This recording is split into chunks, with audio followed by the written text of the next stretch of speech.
Takashi Miike's Audition. True masterpiece if ever there was one. I mean, I love this movie, by the way, and I love this sequence. But I watch it burn audiences down like crazy. This sequence towards the end gets so fucking rough, and he hasn't prepared you for it at all, which is kind of the genius of it. Right. But you actually feel the audience getting madder. Wow. And madder. Like there's going to be a riot, maybe. The Wild Bunch. I mean, it's one of the greatest nights in movies in my life. Yeah, I mean, as far as I was concerned, when I was watching The Wild Bunch, as far as I was concerned, they slashed Angel's throat. I mean, how else could you do that? Right. They just slashed his throat. So you thought that? Yeah, and the blood like hit the fucking lens. Yeah. Abel Ferrar's China Girl. And then the violence in it was off the fucking chain. There's this one sequence in the middle where all of a sudden, like the Italian guys just show up in cars and just start kicking everybody's ass.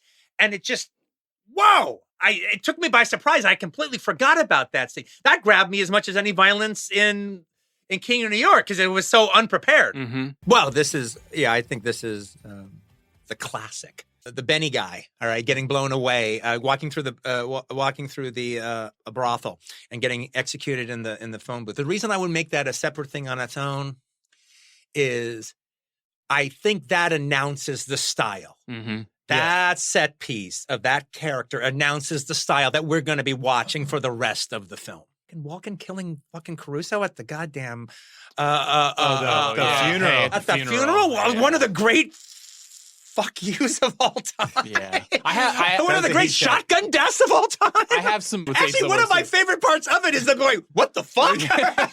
Yeah.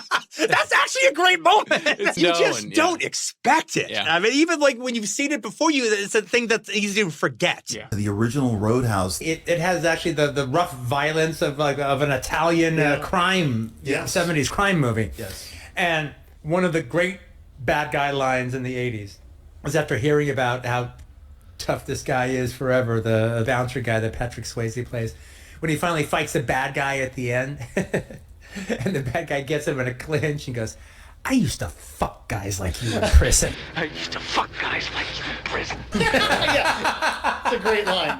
It's a great line. And then how does he kill him? Doesn't he reach in and pull out his heart? Yeah. Yes, he does. Near Dark, Catherine Bigelow's vampire movie, Near Dark. That's that has a like the great massacre, fucking movie. the fucking massacre scene in the diner, which was like, oh my God, that's like not vampires, that's like the fucking Manson family just walked into this bar and just massacred everybody. Bill Paxton was great in that movie. Just that fantastic. was a great movie. It was a great movie. Now, no scene was quite as good as the massacre scene, but it didn't have to be. Right. That massacre scene was great enough for. I saw that film 5 times just for that scene. Yeah. I can defend great. her. Doing whatever the fuck he wants. But I really liked her in it.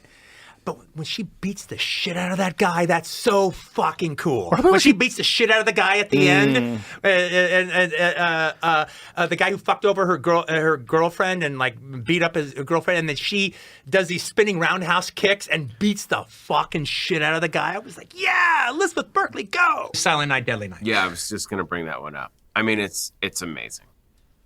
That movie's amazing. It's an amazing. The sledding scene, that movie. I don't know if I've ever cheered louder in a movie than the decapitation and the sledding. Silent Night, Deadly Night is fucked up for a horror film fan. Yeah.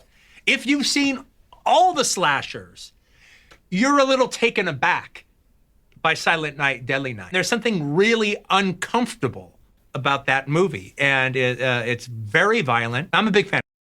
But now to go through the scenes of graphic violence, why they're shocking or why they're exciting is to do them a disservice because you're divorcing them from why they're so effective. So I wouldn't want to just go through a laundry list of this sequence versus that sequence versus this sequence versus that sequence. However, one that I do not feel bad about highlighting because it's the opening scene of the film is the opening of his television remake of the movie The Killers with Lee Marvin. The way the film starts is they show up at an office or a school for the blind. There's a blind receptionist on duty, Mrs. Olsen from the Folgers coffee commercials, no less. Okay, is playing the blind receptionist. And they immediately start terrorizing her. They start terrorizing this older blind woman. And it's shocking. It's just absolutely shocking. And what it does, and this is what Siegel has been known to do, the shockingness and the surprisingness of the violence rivets your attention for the rest of the movie. It's true. From now on, the movie has your attention Because you don't know what's going to happen. because of that sequence. Yeah. The scene that makes you like wonder, oh wow, can I even handle this? Is when the zombie in the project, when his wife, who's Bites still the alive, shoulder. comes to her and embraces him, my baby, and then he just bites just a chunk out of her shoulder, and it just looks real. You buy it. It looks. Yeah. If humans had shark-like mouths, that's probably the effect of what would happen if a sharky human bit you.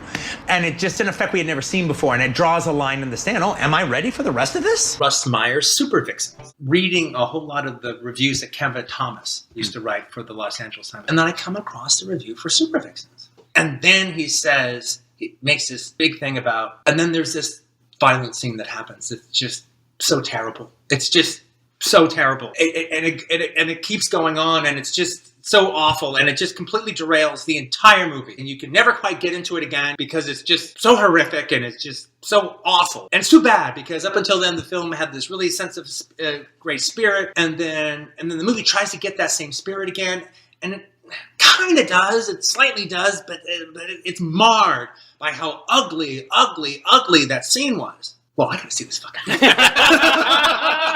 I gotta see that scene. That was a fucking commercial to me. Wow. Oh, dang. That was a fucking rave. I have got to see the scene that's that intense. Charles Napier ends up killing the woman because he tries to have sex with her, and he can't pull it off, and she makes fun of him, and he ends up killing her. Okay, that's just a small little description of what happens. The scene plays itself out like one of the craziest one-act plays I've ever seen. It's one of the great violent scenes of the 70s, and the length of it is what makes it so great. The fact that it starts off small, and then it gets more sarcastic, and then it gets crazy, then it gets Tennessee Williams, then it gets beyond that, and the actors are they're knocking it out of the park. They're killing it. And I think this is a violent set piece on par with The Wild Bunch, on par with Straw Dogs, on par with Deliverance. It also smacks of those great Takashi Miike scenes. Mm-hmm. It just goes into another stratosphere. Yeah. But you're on a stratosphere. Your emotions, he's playing your emotions. Every level, he's brought you with him, and he's jerking you fucking around. No, I saw it because I was told about it, but if I didn't know about it, I was like, holy shit, what am I watching? Yeah, I still was saying that, and I was prepared.